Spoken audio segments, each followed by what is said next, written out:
Welcome to the Old Time Radio Netcast Network. I'm your host, Andrew Rines, and let's get into this episode. This episode is going to be Suspense. Original air date is May 4th, 1944, and the title is The Dark Tower.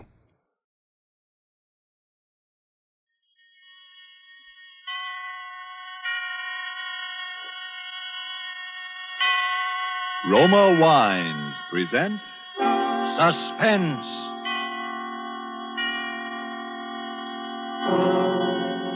Roma Wines, made in California for enjoyment throughout the world. Salud. Your health, senor. Roma Wines toast the world. The wine for your table is Roma Wine, made in California for enjoyment throughout the world. This is the Man in Black, here to introduce this weekly half hour of Suspense. Tonight from Hollywood, we bring you Mr. Orson Welles.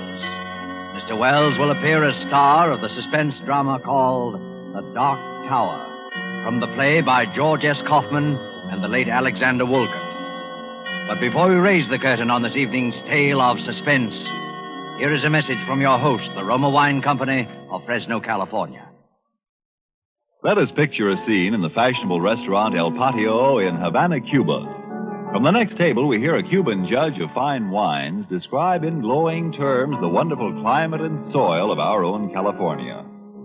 When his American guest points out that his Cuban host has never been to the United States, the Cuban answers, "Well, it's true I've never visited your California, but from only such perfect wine country could come sherry of such superb quality as that we have enjoyed, Roma California Sherry." Yes, by their example, wine connoisseurs of many other lands tell you that in Roma wines are all the great qualities that must be present in a wine for great enjoyment. It's for this reason these wine experts of other lands import Roma wines from great distances to be enjoyed as a rare luxury. But for you, this luxury of other lands becomes a daily pleasure, because you can enjoy any of Roma wine's many different taste-appealing wine types without additional charge for import duties and expensive shipment from great distance. These two great Roma wine features, superb quality and small cost, have made Roma wines America's largest selling wine. I'll spell out the name for you.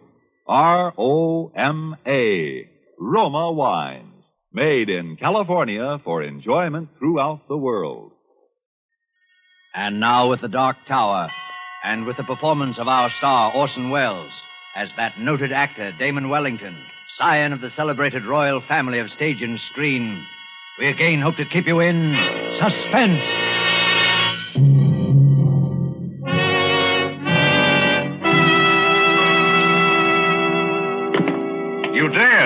You dare call me a ham. Varlet, I will prove to the world there are no brains within that thick Teutonic skull. I'll cleave it open like an overripe melon. Who thus profanes the rehearsal of my lines? Enter, if thou art man of woman born. I fear thee not. Hello, Damon. Van Weston, you old son of a gun. I heard you were back from the coast. What news on the Rialto from that cesspool of the arts known as Hollywood? Have they turned my picture to the wall at the Brown Derby yet? No, it's still there. I despise myself for wanting to know, of course. It's marvelous to have you back, Ben, old boy. Seen Jessica yet? Yes, I've seen her. Isn't she looking fine? Feeling better than she has for years, I think. You got a great thing in this play, Ben. Changed quite a bit from the original, of course. Sort of a satire on the family. Perhaps it might be more dignified to say that the family is a satire on the play. Yes, I heard about it. For instance, those lines you heard me declaiming at the end, it actually happened to me once, you know. That German, what's-his-name, who directed Macbeth, he called me a ham. And I chased him out of the theater, and for 4 city blocks, in full costume, with a 2-edged sword. Damon. There's a little thing I like in the second act, too. Jessica asked me why I don't stop drinking, and I say, what? Would you have me subsist entirely on food and reach the gargantuan proportions of an Orson Welles? That ought to needle a boy wonder. Hey, Ben? Damon, can't you stop clowning for a minute? Of course I can. Oh, what a rogue and peasant slave. Damon, please. Please be serious. What's the matter, old man? You know as well as I do what's the matter. No, frankly, I can't say that I do. To me, the world looks rather well. Does it? And Jessica feeling better than she has for years. Is she? Well, isn't she? Of course not. How could she be? And why shouldn't she be? Damon, don't you realize there's been a murder? Well, to be sure, so there has, and a good thing, too, if you ask me. What of it? What of it?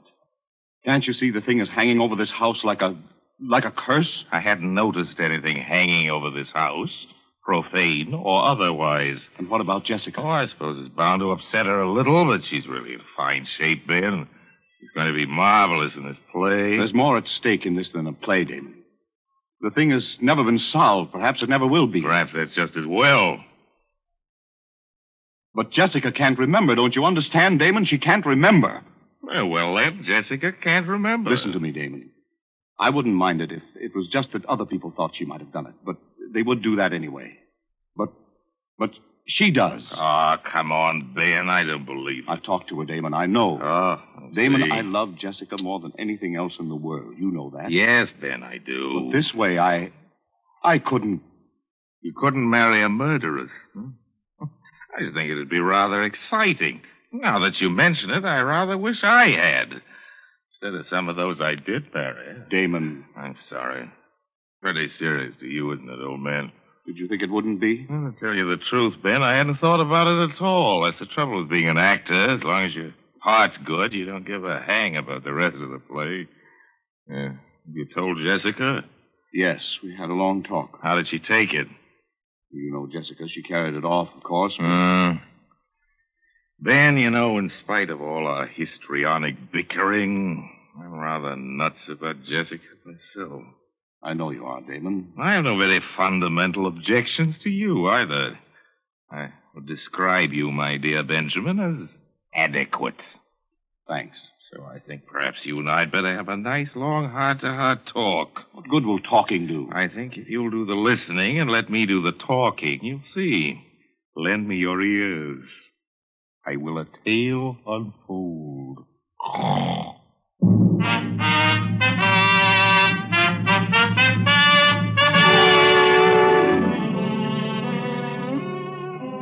Well, Jessica, as you know, had been in a sanatorium for nearly a year. She hadn't been on the stage in more than 2 years. The Dark Tower was to be her first attempt to work again. All that time. I know it isn't the greatest play in the world, but it has a surefire box office appeal.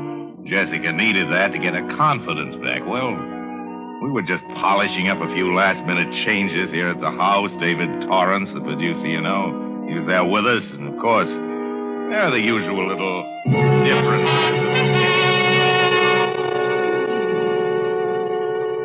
And another thing, Damon. When you kick me in the middle of the second act... Where? You know perfectly well where. Is it absolutely essential that you boot me halfway across the stage? What do you want me to do? Pull my punches?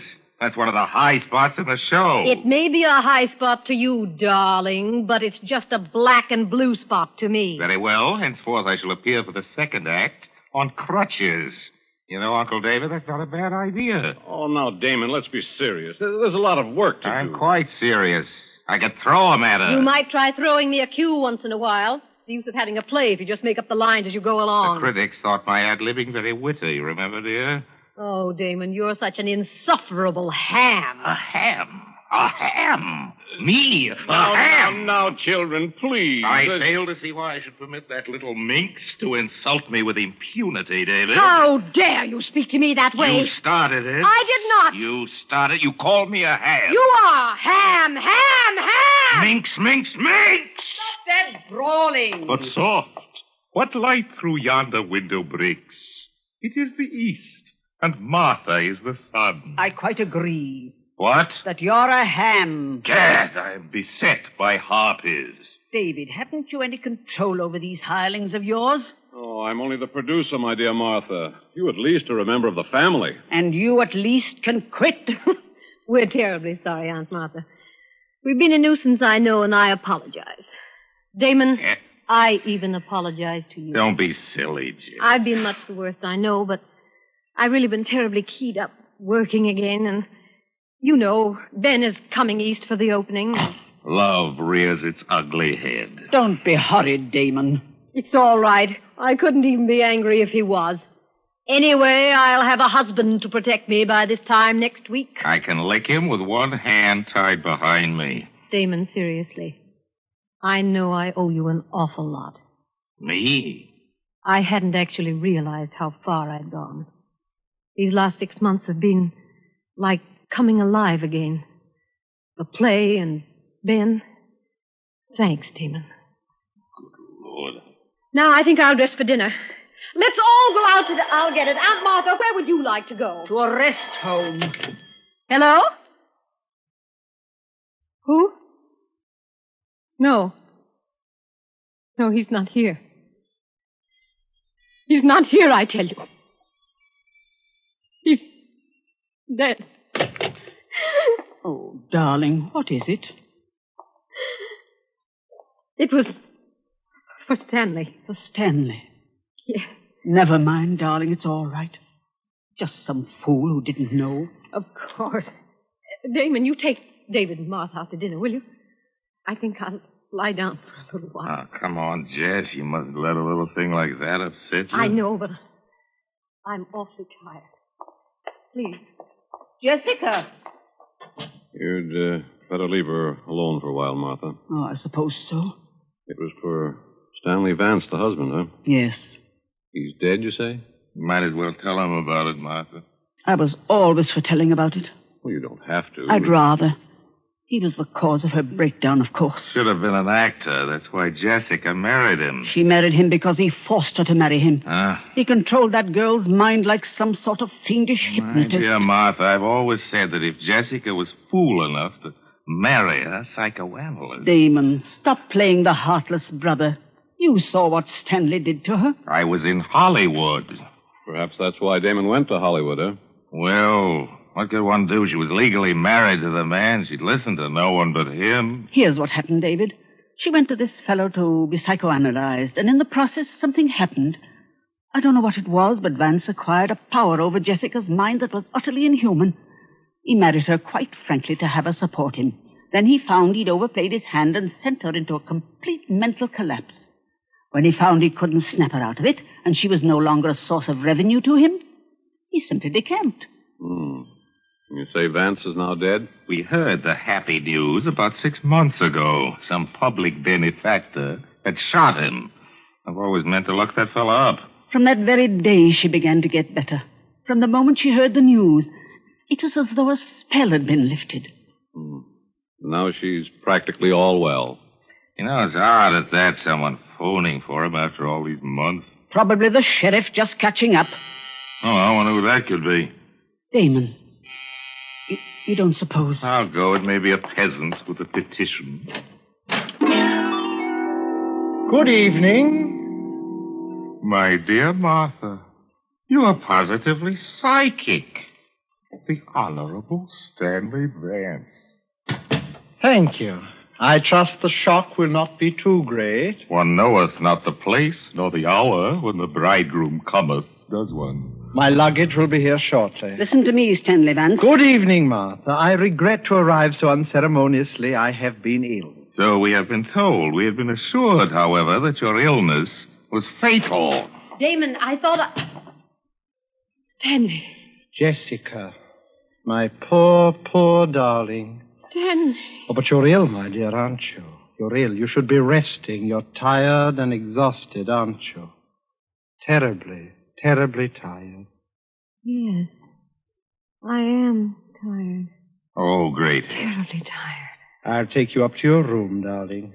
I take it we still have the same room, Martha. Listen to me, Stanley Vance. The poor girl, you can see how weak she is. If you think you're going to stay under this roof for a single minute, get out! Very well. Get out! Very well, if you insist on being inhospitable, Martha. You'll pack your things, Jessica. We'll go to an hotel. Yes. Yes, Stanley. Jessica. But I'm so tired. Will you help me, Stanley? Of course I will, my dear. Come along. Stanley. Yes, Martha? All right, Stanley. You win. You're asking us to avail ourselves of your hospitality, Martha. Yes. You can stay. That's very sweet of you, Martha. Isn't it, darling? Yes. Yes, Stanley. But somehow, someday, there'll be a time of reckoning for you, Stanley Vance. And until it comes, keep out of my sight. The pleasure will be all mine. Come, darling. We'll go to our room now. Yes, Stanley. Damon. Yes, my aged auntie. Damon, what are we going to do? I don't know what you're going to do, Ducky. But I'm going down to the Lambs Club and have a quadruple scotch and soda.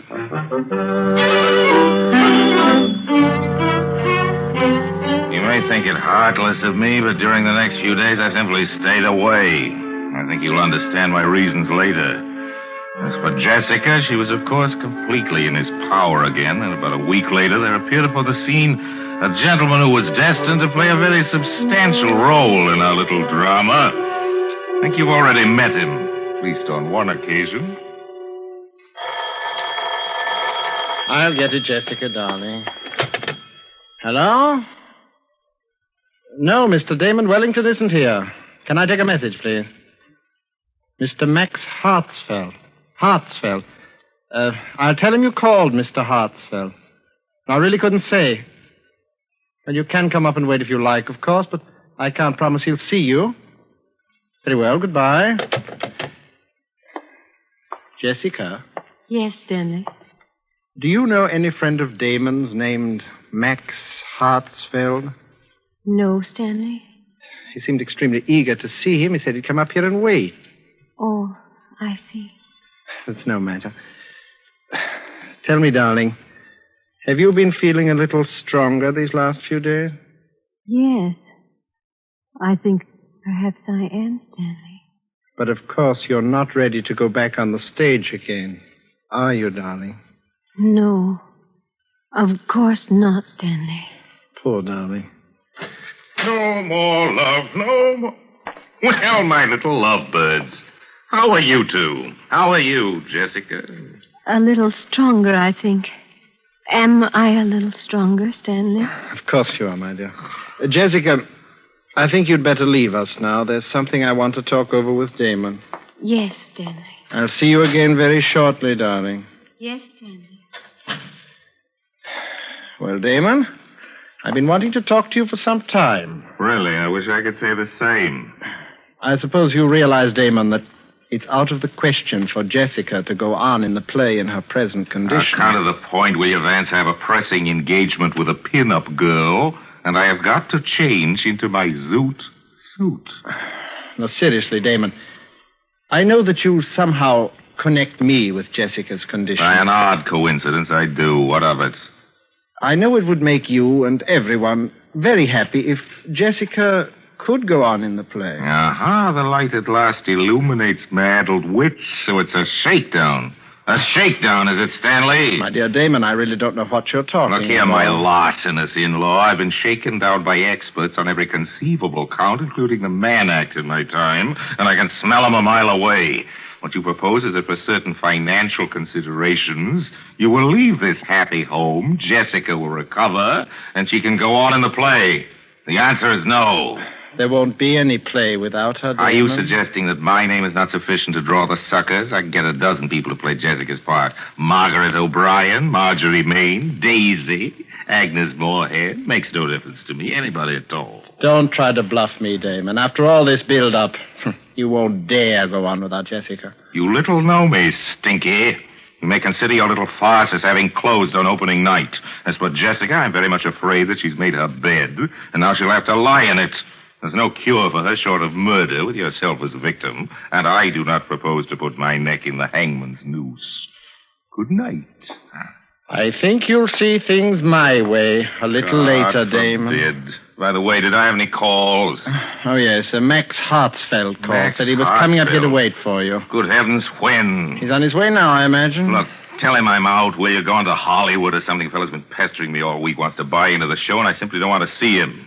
Oh, he wants to buy into the show. Yes, he does not share your lamentable lack of faith in my talent, Stanley, and he's dying to buy into the show. Does he know Jessica won't be able to appear? Of course he does, you idiot. Everybody does. Don't you read the trade papers? And now good night, repulsive. I have other fish to fry. Toodaloo, flat top. Jessica. Oh, Jessica, my dear. I'm coming, Stanley. Tell me, Jessica, The Dark Tower, the play you were going to appear in with Damon. You have an interest in it, don't you? Yes. Yes, I think I do. An equal interest with Damon? With Damon, yes. How much do you suppose that interest is worth, Jessica? $100,000, I think. $100,000, huh? Yes, that was it. Have you thought about what you're going to do with it now that you can't appear in the play yourself? No, Stanley, I haven't. You see, I'm not at all sure the play will be a success without you, Jessica. I don't know, Stanley. And so it might be wise to sell your share of it before it opens. Don't you agree, Jessica? Yes. Yes, I do agree. And, Jessica, if I could find a buyer, and I think perhaps I can, it might be best if I were to handle the details for you. Don't you think? Yes, Stanley. You handle it. The fact of the matter is, there's a man coming up here this evening, a friend of Damon's, Max Hartsfeld. Do you remember I asked you about him? Yes. Won't be any trouble to you, darling. All you'll have to do is sign the necessary papers. Oh. Excuse me. Is this the residence of Mr. Damon Wellington? Mr. Hartsfeld? Yes. Oh, come in, please. Thank you. Mr. Wellington is at home? No, and we don't expect him, but he's discussed with me the reason for your visit, and I think perhaps you and I can reach a satisfactory agreement. And you are... Stanley Vance. I'm Miss Wellington's husband. This is my wife. How do you do? How do you do? I'm very glad to... Sit down, please, Mr. Hartsfeld. May I have your hat and coat? Thank you. And your gloves, please. I'm sorry, it's eccentricity. Perhaps I always keep them on. Oh. Now, Mr. Hartsfeld, Damon tells me that you wish to buy an interest in the new Wellington play, The Dark Tower. Yes, I've been seeking an interview with Mr. Wellington. Yes, so he's told me. However, Damon has very definitely made up his mind not to sell any part of his interest in the play.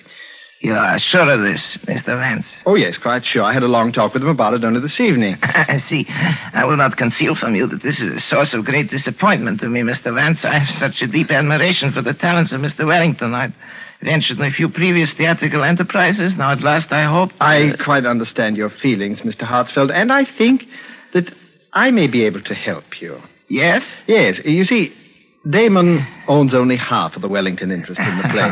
My wife, Miss Jessica Wellington, owns the other half. And we, if the offer were sufficiently attractive... Indeed. You are willing to sell then, Miss Wellington? Yes, whatever Stanley says. Good. Then perhaps we should get down to detail, no? Yes, Mr. Vance. And Miss Wellington, I'm afraid you will think me very rude. Not at all. What is it? Since the talents of Miss Wellington's brother must be considered the very essence of our bargaining, and since you are acting as her agent in any event, I wonder if she would forgive me if I ask that you and I conclude this part of our business alone, Mr. Vance. Oh, of course. Jessica will understand perfectly. Won't you, my dear? Yes, Stanley. Run along then, darling. I'll call you when we need you. Yes, Stanley. Now, Mr. Vance, I imagine you will wish to know a little more about the man with whom you are dealing. Here's my card. I'm staying at the Waldorf. I've written the room number on the card for you. Oh, there's no need, really. Yes. But before we discuss terms, there is one other thing. Yeah? I wonder... You do not know me, do you, Mr. Vance? Know you? You do not know why I've been looking forward with such pleasure to an interview with you. Alone. I know, It's very simple. It's very simple, really, Mr. Vance. It's just that I'm going to kill you. To kill me? Really, Mr. Hartsfeld? With these two hands. And before you die, I want you to know the reason. Jessica. No. No.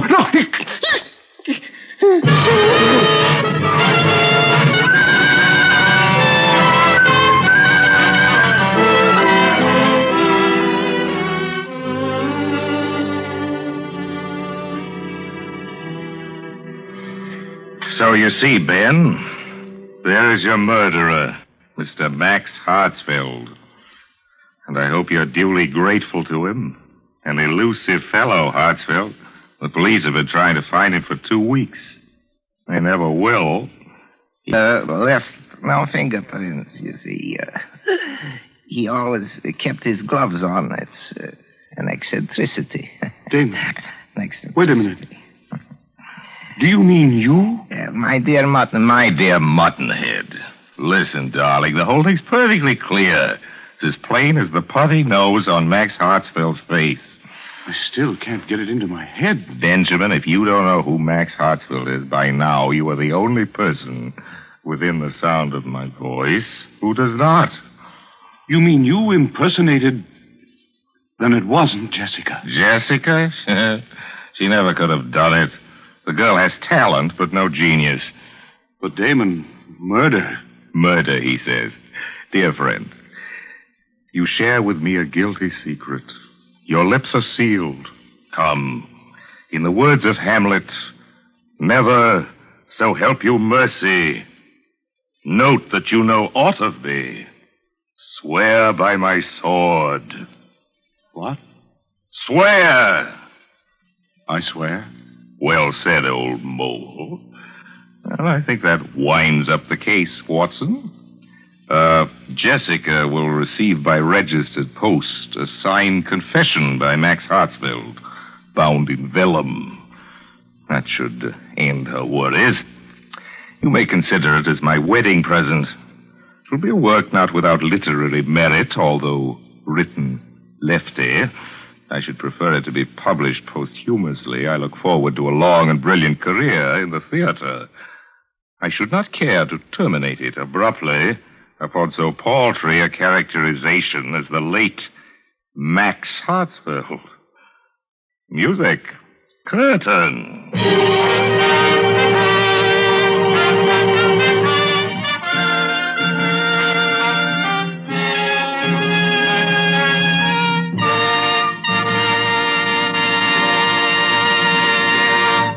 And so closes The Dark Tower by Alexander Woolcott and George S. Kaufman, and starring Orson Welles. Tonight's tale of Suspense. Suspense is produced and directed by William Spear. If we could bring to this microphone a man typical of all Roma wine dealers, this is what he might tell you. I sell a lot of the good Roma wines. They are, you know, America's largest selling wines. My Roma wine customers, I've noticed, are sociable people who enjoy entertaining friends. Talking with me, they give a lot of credit for the success of their entertaining to the enjoyable Roma wines they serve. They're thrifty people, too, these buyers of Roma wines. What else could offer so much enjoyment for so little cost? Only pennies a glass by actual check. Now, that doesn't leave much for me to add, except this, perhaps. If you are not already one of the millions enjoying Roma wines regularly, make your own taste test of any of Roma wine's many different taste-delighting California wine types, such as the delicious tangy Roma Sherry, or the hearty Roma Burgundy, or the sweeter, heavier Roma Port, and discover for yourself why Roma wines are winning international praise voiced in this phrase: Roma wines are truly magnificent. Let me repeat the name: R-O-M-A, Roma wines, made in California for enjoyment throughout the world. This is Orson Welles, ladies and gentlemen. Next week's Suspense will, as is its policy from time to time, do the unexpected in the way of casting. Because you're going to hear the country's leading comic juvenile, Mr. Eddie Bracken, as a dramatic actor. I look forward to hearing that. I know you do, too. Insure your baby's future by insuring your country's future. Buy war bonds for your baby today. Don't forget then, next Thursday, same time, you will hear Eddie Bracken in Suspense. Presented by Roma Wines. R-O-M-A. Made in California for enjoyment throughout the world. This is CBS, the Columbia Broadcasting System.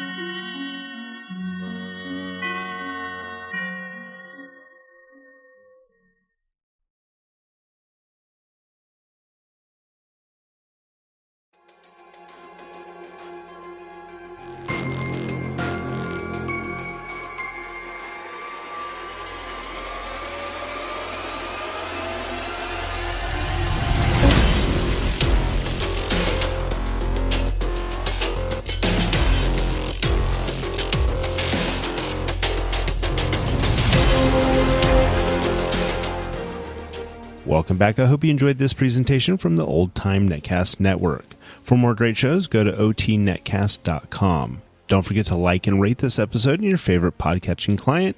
Follow this show on Facebook by going to otnetcast.com/Facebook. This episode is covered under the Attribution Non-Commercial ShareAlike copyright. For more information, go to otnetcast.com/copyright. Thanks again for listening, and I hope you have a great day.